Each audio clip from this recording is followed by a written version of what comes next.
Hello guys, pag-usapan lang natin ang breaking news. May pasabog na naman kasi ang bali-balita at exclusive na pinag-uusapan ngayon. According to study, once someone has cheated before married, it is likely he will cheat 3 times more.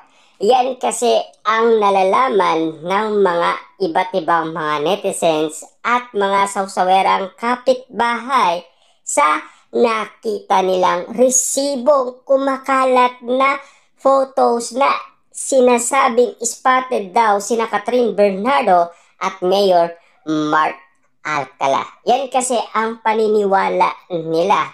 Kung cheater nga naman kasi ang isang tao, mapababae man or mapalalaki man. Kahit na kasal na sila, kayang-kaya pa rin nilang mag-iba ng mamahalin at iiwanan ang kanilang asawa.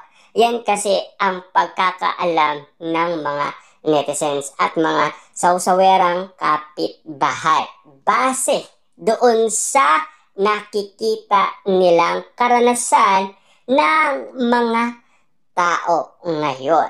Yan kasi ang pagkakaalam nila dahil sa kanilang nalalaman. Yan kasi ang bagay na pinag-uusapan ngayon patungkol kina Catherine Bernardo at Mayor Mark Alcala. Kung bakit nga naman kasing sinasabi nilang red flag daw itong si Mayor Mark Alcala. Na alam niyo naman siguro, ang trending ngayon sina Catherine Bernardo at Mayor Mark Alcala. Hanggang ngayon kasi pinag-uusapan pa rin at nag-aanap pa rin sila ng ganap, resibo at ebidensyang nasa Australia. At lalong-lalo na kasi, kita nyo naman, di ba? Umalis lang si Catherine Bernardo sa isang red flag. Babalik at babalik din daw sa isang red flag na tulad ni Mayor Mark Alcala. Pero kapansin-pansin nga naman kasi kung bakit si Trina na malapit na kaibigan ni Catherine Bernardo ay parang meron tampuhan ang dalawa. Yan kasi ang napansin ng karamihan. Kung bakit nga naman kasi naging resibo din si Trina at lalong-lalo na naging resibo si Mami Bernardo. At lalong-lalo na karagdagan pang resibo umano ang bawat isyong kumakalat sa social media. Papaano nga naman kasi napakatindi ni Catherine Bernardo. Makikipag-date siya ng madaling araw. Siyempre, 2 beses na yan spotted umano sa BGC. Yan kasi kung bakit nga naman kasi marami nang naniniwala. At siyempre, meron lang nakakita umano kay Catherine Bernardo na meron daw siya bodyguard na kasama.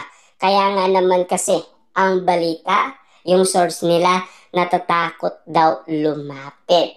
Kasi merong bodyguard nga naman itong si Catherine Bernardo. Baka nga naman kasi pinagbabawal na mapicturan or mapictuhan.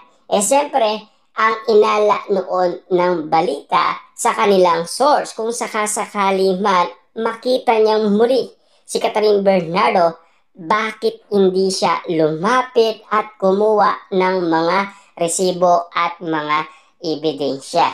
Ito ay nagsimula nga naman kasi doon sa BGC sa parking lot. Diba? Kita nyo naman madaling araw yun. Bonggang-bongga talaga si Catherine Bernardo. Kaya nga naman kasi ang katanungan ng karamihan, kung nalalaman ba ni Mami Bernardo ang ginagawa ng kanyang anak. Siyempre, kahit sila ay hindi kayang kontrolin si Catherine Bernardo. Lalong-lalo na kasi ang mga Dilulo fans ni Catherine Bernardo, parang bumagsak na rin ang kanilang pagkakaintindi sa ugali ni Catherine Bernardo. Pinaubaya na lang nila ang desisyon kay Catherine Bernardo. Siguro, bahala na siya. Matanda na yan eh. Nasa 30 years old na yan. Alam niya na ang tama at mali. kaya niya naman magdesisyon para sa kanyang sarili. Magkamali man siya, nasa kanya na yan. 'Di ba? Yan kasi ang paniniwala ng karamihan. Kaya nga naman kasi napakabongga. Kaya nga naman kasi napapawaw na lang tayo ngayon sa mga update sa atin ng mga bali-balita. Lalong-lalo na ang mga pinag-uusapan ngayon patungkol kina Catherine Bernardo at Mayor Mark Alcala. Kung bakit nga naman kasi lumantad ang dalawa at kung bakit nga naman kasi ang daming reaction ng mga tao. At lalong-lalo na nagulat sila at nagtaka sa panibago ni Catherine Bernardo. Lalong-lalo na sa pananamit, super baduy daw. Parang doon pa lang alata na si Catherine Bernardo. Lalong-lalo na yung kilos din ni Mayor Mark Alcala. Masyado daw alata. Kaya kaduda-duda ang bawat kilos nila at galawan nila. Ang tanong, ano nga ba talaga ang label nila? Bakit tinatago pa nila kung lumalantad naman sila at hindi naman kayang maitago yan, di ba? Kasi malalaman at malalaman ng iba't ibang mga tao ang ginagawa nila. Kaya nga naman kasi napakaganda ng mga pasabog ngayon na kwento kay Catherine Bernardo.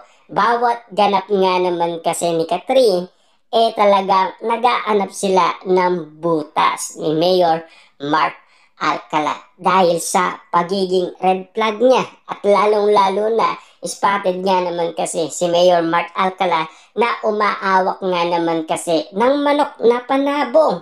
Kaya nga naman kasi ang iba, ang malaking katanungan nila, sa bungero nga naman pala ito. Baka ito pa ang makasira sa career ni Catherine Bernardo na matagal niya nang pinag-irapan. Kita niyo naman, no? Si Mami Min Bernardo, kung sino-sino na ang nilalapitan niya para lang samaan si Catherine Bernardo at siyempre sumikat siya, makakilala siya, di ba?